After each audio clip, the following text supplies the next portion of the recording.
about to have an interesting conversation, and of course it's about your health and also other things that you need to know when it comes to some other forms of surgery. Today we're going to be looking at laparoscopic surgery. What is laparoscopic surgery? Who needs to have a laparoscopic surgery? And everything that you might want to know about laparoscopic surgery. I know some of you must have heard it before, and some this is your first time just hearing it. If this is your first time just hearing it, you just sit down and let's enjoy this conversation. And if you've heard it before, maybe there are new informations that you'll be hearing for the first time right here on this show. So sit back and relax as we get into a conversation with Prof. Jonathan C.B. Dakuba, CEO of Ming Tuba Hospital and Coloproctology Center, and he's a consultant surgeon at Kolebu Teaching Hospital. How are you, sir? You're welcome. I'm fine. It's nice to have you on the show. Thank you very much. Every time we see your ads, Ming Tuba Hospital, Ming Tuba Hospital. So now you are here yourself. But before you go into the health issue and all that, share with us the meaning of Ming Tuba. Ming Tuba. Yeah. Okay. Ming Tuba is a Dagari word. Okay. Min is God. Okay. In Dagari, Mau Nyami. And Tuba, it follows them. Yeah. Oh. So Ming Tuba means God follows them. Oh. Divine shepherd. Right. Beautiful. That's good. That's Beautiful. good. All right. So let's get straight into the conversation. What is laparoscopic surgery? Yes, laparoscopic surgery is a minimally invasive surgery where we access the areas that we operate upon using very small cuts, passing instruments into the cavity and operating, as opposed to the open surgery where we have to make a big cut on the abdomen or in the chest or in the head to go and operate. So laparoscopic surgery is minimally invasive, and we just enter with 5 millimeter, 10 millimeter openings into the abdomen, and then we operate. All right. So what are the benefits of this surgeries? I mean, you've talked about minimal invasive. What are other benefits of this surgery? Yes, since history, man has tried to find a simpler way to enter the abdomen because of the benefits of it. For example, we could be operating inside somebody and we're going to make only a 5 or 6 centimeter incision, and that is all we're going to do inside. And yet, you have to make a very big cut on the abdomen, about 30 centimeters. It's not warranted. So the benefits of laparoscopic surgery is that, first, the pain that you are going to get from the big wound in your abdomen has been taken away. Right. The healing and the problem with the healing that would have occurred with a big incision has been taken away. The blood loss in this surgery is reduced. The risk of infection is reduced, including the risk of complications. For this reason, the patient will recover very fast and go home. For example, if a patient underwent the same surgery open, he may be admitted for 10 days in the hospital. Laparoscopic surgery, 2 to 3 days time, they go home. Yeah. So those are the benefits of laparoscopic surgery. And they return to work quickly too. So which organs or diseases are this particular surgery used for? Yes, once we're able to enter the abdomen, you can operate on any organ at all. But in some of them, the development of the scale is still ongoing. So the common organs that we operate on are the stomach, the gallbladder, the spleen, the kidney, the adrenal gland, the large intestine, the uterus, and the ovaries. So these are the ones that we operate on currently with the laparoscopic surgery. Right. So the uterus and the ovaries also, that means includes obviously issues like fibroids. Yes, gynecological surgeries are done laparoscopic now. Right. Right. Okay. So what are the limitations of this surgery? Yeah, certainly it has limitations. Once you don't have direct access to the abdomen, it's a challenge. So you need to be very skilled to do laparoscopic surgery. Because you don't have direct access to the abdomen. So if the person suddenly is bleeding, you have to be very fast, put everything aside and open to go and stop the bleeding, because the person can bleed to the, the limitation. Okay. The other limitation is that it cannot be used for very huge tumors. Right, right. Because the instruments are fine. It's a 5 millimeter instrument you're putting is very thin. So if the tumor is big, it's very difficult to lift it. And when the tumors are fixed. So that is why we advocate that we should present early, we should screen and find diseases, then they can benefit from this kind of surgery. Wow, wow, this is interesting. But with this particular surgery, Chris mentioned limitations. Are there some contradictions when it comes to doing the surgery? Yeah, surely there are contraindications. Okay, contraindications. Yeah, contraindications when you cannot do it. Okay. You cannot do it. For example, I've spoken about a large tumor. If you have already diagnosed a large tumor, you have to let the patient understand that. Sorry, we can't do it. Yes. Yeah. If the person has undergone multiple abdominal surgeries, you see, when you say multiple, which should be like CS? Yeah, anytime they open the abdomen, multiples of them. 1 or 2 is okay, but more than 2 surgeries in the abdomen, it may be a contraindication. Not to do the laparoscopic. Yes, it's because when we are entering the abdomen, you see, when the abdomen has been operated several times, we have what we call adhesions. Yeah. They are like cobwebs that hold the intestine together. And sometimes they plaster the bowel against the anterior-abdominal wall.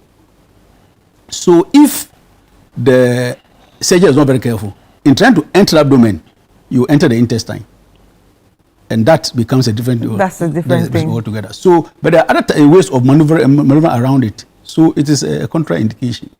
Somebody who has respiratory problems, right, or serious heart problems, you don't want to do that, because when we enter the abdomen, we pump carbon dioxide. Yes. Into to balloon. Enlarge your when a balloon, so then you can see inside, then you can see around. Now, when you balloon it, we don't go beyond 15 millimeters of water pressure. If you do that, now when that happens, the diaphragm, the movement of the diaphragm is compromised. You understand? Because the pressure upon the abdomen, the diaphragm is compromised. So people who have respiratory problems and people who have cardiac problems, we have to be very careful. There can be a contraindication. And people who have kidney problems, because that pressure reduces the amount of urine, bladder goes to the kidney for urine to be produced. So you can end up shutting down somebody's kidney function with a All right, so, but are all these things checked before you get into it? Maybe some people are there that they don't even realize they have kidney problems. So is there a way to say, okay, we have to examine your kidneys first to make sure that you are, you know, the right candidate for this kind of surgery? Yeah. The selection is very, very strict. Or for all surgeries now, for all major surgeries, and for every age, we have a group of investigations that should be done in preparation for the surgery. So testing the kidney function, testing the liver function, testing the bone marrow, those are basic that everybody does. People who are aged 50 years and above, we must screen their lungs even if they are healthy. We must screen their hearts if they are also even they are healthy. And then we look for comorbidities like diabetes, high lipid levels, and all those things before we do the surgery. Right. So this is done at your facility? They're all done there. Wow. For how long have you been doing it? We started, our first laparoscopic surgery was done on 31st May 2025. Oh, beautiful. We are only 3.5 years old. Oh, right. Only 3.5 years old. Main tuba is everywhere. Yeah. Main tuba is everywhere. Yeah, you see, I decided in 2014 that general surgeons doing colorectal surgery was not the best of things. You see, you're a jack of all trades. And colorectal needs a focus. So we started 2014 in Kolebo Teaching Hospital. And then in 2022, of course, I was going to have to go on retirement. I established Mintuba Hospital. So you're on retirement now? Yeah. Oh. But I'm still working with the medical school. Now, the good thing about it is that I trained people in Kolebo Teaching Hospital. And in 2022, just as I was retiring, the Ghana College of Physicians and Surgeons started a post-fellowship training program in colorectal surgery. And we've trained 2 people now, and there are 2 people in training as I speak. Right. So the addition of laparoscopic surgery is an extension of the training that I'm doing, because all over in the developed world, they're into 90% of colorectal cancer surgeries are done laparoscopic. Only 10% are done open, and even the 10%, some are done robotic. Yeah, robotic surgery is about 5%, and then the laparoscopy is about another 90%. So in less than 10%, 5%, do they do the open because of contraindications. Unfortunately, in Ghana, laparoscopic surgery is zero. Zero. Anywhere you go, you get an open surgery. Open surgery. For colorectal issues. And almost all the abdominal surgeries. And the reasons are four. And I believe all of them can be solved. Okay. The first reason is that we don't have the expertise in the country. True, just a few. We don't have people who are trained to do it. If you hear people come and do laparoscopic surgery in some of our big hospitals, it's a foreigner who has come to do one case and he goes. Yeah. It is not local faculty that is doing it. And that is our challenge. The second thing is that we don't have the equipment in many of our hospitals. Thankfully, this has been dealt with. Because all our teaching hospitals now have laparoscopic towers. Kolebu has, UGM has, Rich has, Konfonachi has, Tamale has, Cape Coast has, and I think Hood also. And of course, the private hospitals also have. Many of them. Accra Medical Center, and of course, Mintuba also has. So that is there. Now the next problem is the training. And that is why I've taken. So if you look at this young men who operate my place, they are my trainees in Ghana here. You have trained them. Yeah, I'm training them. You see, so we want to build a local capacity so that the third reason is the cost. Yes, very expensive. The machine is expensive, and the instruments are expensive. So you buy the machine separate from the instrument. Those things they are expensive, and then the post, the white things that you pass the post through, they are disposable. That white thing you pass through, they are disposable, and one costs 4,000 Ghana cedis. Wow! If you throw it away. And you are going to use about 3 or 4. You dispose of them.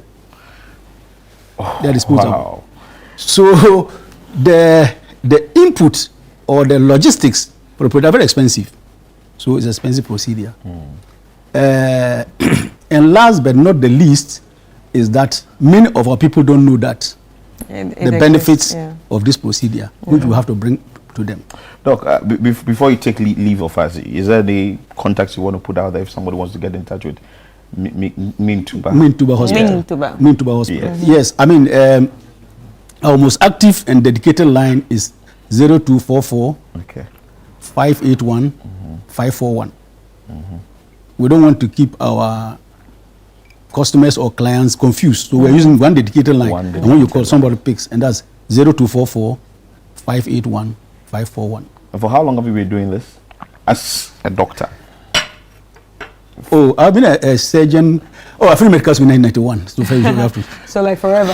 And I worked in Jirapa for 6 years before I came to Kolebu. Wow.